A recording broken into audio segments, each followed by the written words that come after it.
Czech, and he said, he was a Czech racer, and most of the Czech guys dominate jet surf racing or moto surf right now. But he said, I'm really happy to see some of you guys from America out here competing and racing.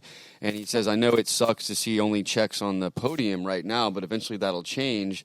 So I'm really happy to see y'all competing. And he said, people think they're not as good or that they can't compete against the best. You only get better at racing when you race. So you really, that experience isn't just being a good boater or a good, you actually have to get out there and experience it. Like you said, it might take more than 6 races to be, to really dial it in and get those wins, it takes time. You got to practice. Well, that's our problem. We weren't able to practice as much. Our owner that owns the race team, he's from Sweden. Sure. And he, and this boat we're talking about is the Husky Chocolate. Yeah. So if the audience, and some of our listeners might be familiar with this boat and all that. So yeah. Yeah, we ran our first time over here at the Outlaw Challenge, and we won it at 166 or 167 in the kilo. It was awesome to see too. Which is pretty good for that big boat in that short a distance. And after that, we went to Key West. We should have gone more races, but I don't know, for some reason we couldn't get coordinated to do a different race, and our owner wasn't on the same page with us, and that's, you got to have money to race. Of course. He wasn't there all the time, and we did do, like I said, we did Key West twice. We need to, next year, if we were able to get him on our page, we'd like to do 4 or 5 races and then go to Key West and then go to Inglewood, do all the races we can. We need some rough water races. We have not been in any rough water races. Yeah. That boat's made for 4 or 5 footers, no problem. Yeah, and I've seen some of these videos online of some of these boats just going through crazy chop, just getting air, and they're not even affected. I mean, it doesn't even look that dangerous. They're just taking it, Yeah, the ones on the west coast of Florida, they get pretty rough. Yeah, that's the one we wanted to be in, and of course we weren't able to get there. I was disappointed, but you got to walk before you can run. That's it. Now, is the Husky Chocolate Boat, is that based out of Ellington Field? I know that's where that's where I first came across it. Yeah, they have a hangar. Michael has a hangar over there. We have 2 boats in there. We have the Husky Chocolate, and then the first boat I sold them back in 2013, I think. It was the Superman boat. It's a 50-foot Outer Limits. Oh, wow. It's a turbine boat. That's how I met our owner. He, I was called by his daughter in 2013 or something like that. It's just a phone call you get, like a normal day. And she says, I understand you got this big Superman boat for sale. And I said, yes, I do. And I was just nice to her. And the next call I got was from Michael. And he says, I'm interested in that boat. And then one of his people called and says, can you meet us in Detroit? I said, sure. We'd have to go across to Canada to get in, and see the boat. It's just across in Windsor.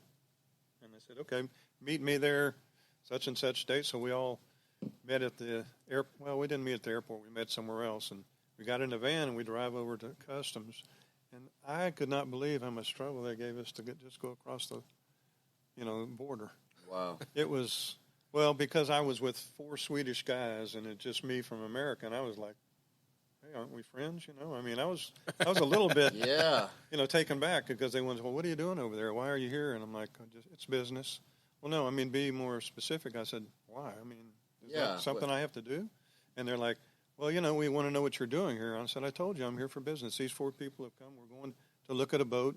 It's over in Windsor. It's at the airport. And they're like, well, who are you going to see? And I'm like, I told them, and there's oh, we know him. Do you mind if we call him? Sure, call him. Oh, wow. Man. So they called him, and they said, sorry about the wait. Go. They let us in, and they were very nice after that. But at first, I'd been in other countries, and they were a lot harder than the other countries. And I thought Canada would be more like, oh, you're American? Oh, come on in. It's okay. Yeah, no, that's interesting. They're very tough. Some countries, people think America's tough. There's some countries that it is really hard to get in there, and if don't get caught past your 2-year visa, they will imprison you. Don't go to Australia and get caught trying to stay there. You'll get locked up. It's so really. Yeah, oh yeah. Have you been to Australia? I haven't. I've just heard from some Australians. I want to go. Right? Yeah, don't stay past 2 years. That's the deal, apparently. I think New Zealand looks pretty nice. Yeah, my dad's been to New Zealand. He said it's beautiful. Yeah, I'd like to check that out. Or maybe not New Zealand. They flew into New Zealand. They went to what are those islands that are pretty close to there? Speaking of water, beautiful water, there's some islands out there that are really nice. It's a what is it? I'll come back to it. I'm not sure of that either. I'd like to go though. I heard it's pretty sweet. I've sold boats to Australia. Yeah. Is it Bora Bora? It's not Bora Bora. That could be actually. Yeah. I think so. Tahiti. Tahiti's out there. Right. Tahiti, maybe Bora Bora. Yeah. All right. Yeah, that's more than 12 hours flying. That's past my. Oh, I'm telling you, man. Man. That is rough. I've done some long flights, and you as well. Yeah, we've talked about some of our flights. Have you been to China? I have not. I haven't done that one yet. I went to China one time. That was my first international trip, and it was tough. It was 16 hours, and wasn't really treated, I wasn't treated badly by the people and the government, but the people I was doing business with, it was very dishonest, and I had a bad, it was a bad trip. Yeah, overall. I think I remember that story. Yeah, it didn't. They weren't very honest. I actually had a contract to sell 4 skaters before the Olympics. Okay. And it was approved by our government and their government. You had to get it stamped by I forget who it was, and I brought it with me, and they wanted to change the whole contract when I got there. Oh wow. Yeah, and they wanted money under the table and all that stuff, and I was like, whoa, stop. Wow, wait a minute. I can't do that. It's time to go have a beer somewhere and forget about this. Yeah, I haven't made it to Asia yet, but hopefully soon enough. They've had some jet surf races there, and actually there was 2 huge races. We were actually going to get a Moto Surf World Cup race here in Houston, and then China outbid us, and they paid a bunch of money. The Ministry of Sports got involved. They paid a bunch of money, and they were going to host 2 races, and then COVID happened, and so obviously it started in China. So, those were definitely canceled races, but they ended up ruining the whole season because of travel and all that, you know. But next year should be big again. But, yeah, one of these days I would like to get out there. I have an uncle who lives in the Philippines, actually, and so he does missionary work out there. He married a Filipino, and he spreads, the Christian word out there, I mean, he's a selfless guy, yeah, so... let's take a second to talk about the Bruce Bullock Marine. Yeah, so absolutely. you're obviously located here at the Endeavor Marina. Yeah. I know you've been there for a while because I remember when I did the Marker One Marina website. I mean, you're like one of the first tenants in the whole complex, right? I couldn't wait to get there because I was down the street in El Lago, in the marina. That's right. You were. Yeah, I remember that. Yeah. It was called El Lago Marina. Yeah. And it was 6 foot below water level. Right. So every time it rained, we swam. And, yeah. But that's all I could afford when I started. In 1983 is when I started. Wow. Oh, yeah. And I had an office, probably 400 square foot, and I was like, "Is this going to be okay? Can I afford this?" Yeah. Oh, yeah. And then I branched out, and we slowly got bigger and bigger and bigger, and we took the whole marina, and that was almost too much. That was an expensive year for me. But we were doing that year. I think we did $3 million in Bajas. That was a lot of Bajas. Yeah. And we were selling them, and, of course, I was trying to keep that same idea about, being with the customer. When, if they had a problem, I went out with them.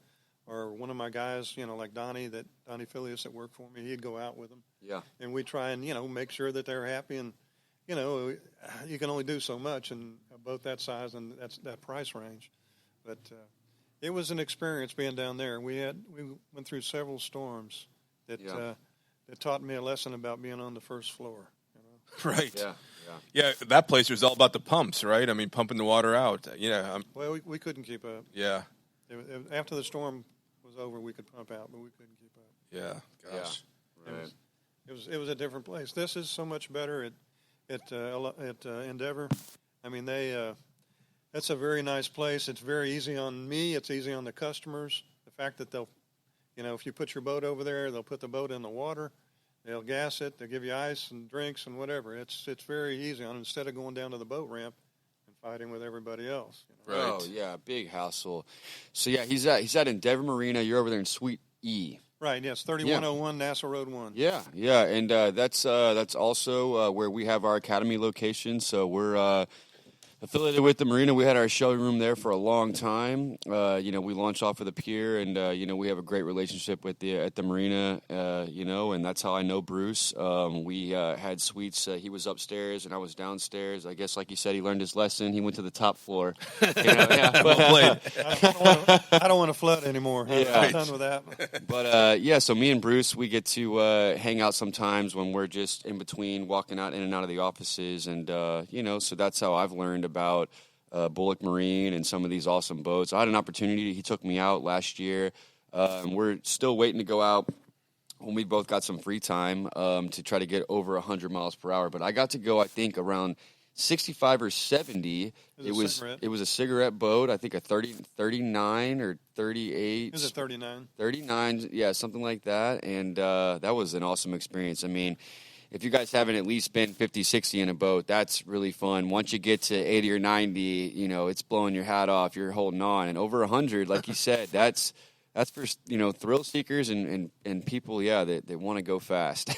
Can't even imagine. Yeah. Well, for a long time, you know, when I was doing the skaters, everybody was trying to outdo everybody. Yeah. So if you ran 140, your buddy wanted 150, so he could beat you out there when he was running. And it just kept going and going until they had a few accidents because people would overdo their capabilities. Right. At 150, we can all do that, okay?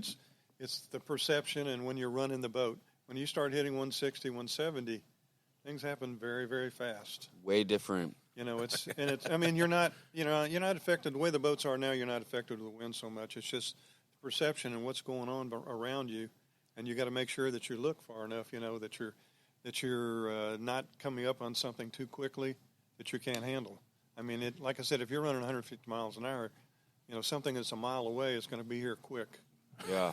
Real quick. It's the same thing in a car. I mean, anybody can, you know, everybody rides 80 on the freeway now, right? Oh, yeah. 80, 90 is normal, even in a minivan, but you start getting up to 110, 120, 130, things start to feel a little bit different. Yeah, the car handles a lot differently. So, yeah, I imagine, like you said, going 100, 120 in a boat, you know, it's way different than, going 150, 160 plus. It changes a little bit. Well, in these boats now, 120 is safe. Yeah. People think I'm nuts, but it really is safe. I mean, the way they're built, the way they're designed to handle the water, I mean, they can take more punishment than you can, really. Yeah. Wow. I mean, that's the exotics of everything that they use to build these boats, you know.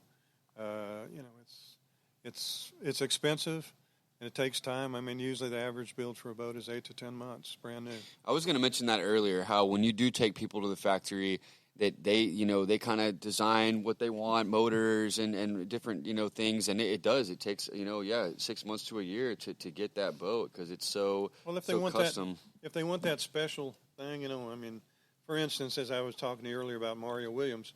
Yeah. My time with him was, it was an unusual meeting when I first met him because I was in my office about 4 o'clock in the afternoon one day and I get a call and the person on the other side of the phone says, "Hi, I'm Mario Williams. Do you handle catamarains?" I said, "Yeah, I do." I said, "Really? Is this Mario Williams?" He says, "Oh, yeah, I'm Mario Williams." I said, "Oh, yeah." I felt like saying, "Right, this is Mario Williams." And for those listening, we're talking about former number 1 NFL draft pick, former Houston Texan, just a mountain of a man, Mario Williams. Yeah, he was a tall guy. When I met him, of course, he had to train all the time, and he couldn't hardly eat certain foods and stuff. Oh, yeah. It's and I wasn't used to that. Now, he could drink, that's for sure. But, I mean, other than that, when he came to my office, I was really surprised because I thought it was somebody just playing a game on me. And he walked in the door, and I just like, good Lord, that guy's pretty big. He is bigger than life.